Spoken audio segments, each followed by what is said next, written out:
And the best of myself, I used to think meant the most amount of impact, the most amount of business, the most amount of everything else. But the truth is that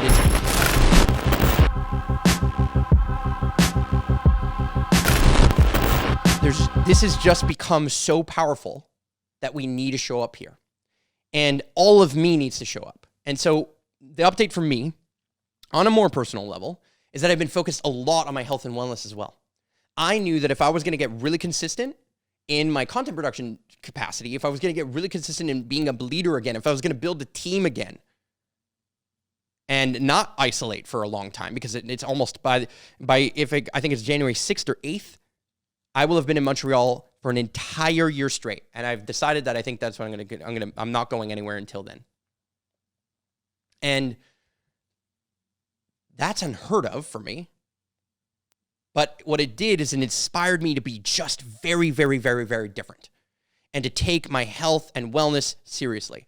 Now, am I perfect at it? No, but I've been doing really well. I've been working with a personal trainer. I've taken on a body challenge. It started with 40 days, but really I knew I was going to go to 100 right away. I'm at the beginning of that second 30 days or that second period, which is that's, after 40 days is now done, the 30-day period is going to happen, and then there'll be another tranche of 30 days. It gets me to the end of the year because I started on September 21st, a very sacred day in my world because it's the equinox.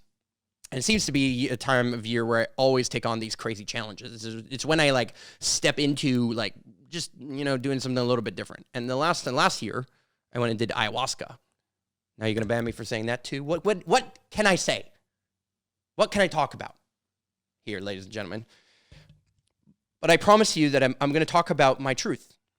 I'm going to talk about the truth that I experienced, the truth that I'm feeling, the things that I'm seeing, the lens that I get to see things in, because I see a lot behind the story, right? I know that most New York Times bestsellers, not I don't want to say most, but many New York Times bestsellers don't always hit that naturally.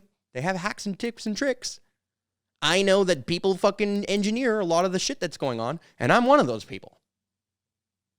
Maybe you saw this because of something I engineered. Maybe that's how you got to this very episode or to this podcast. So I want to break that down. I want to share that. And if I'm going to share that, I have to be at the best of myself. And the best of myself, I used to think meant the most amount of impact, the most amount of business, the most amount of everything else.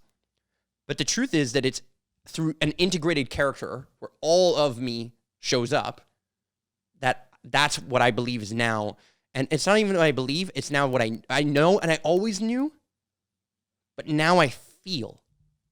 Now it's deeply rooted and integrated within me.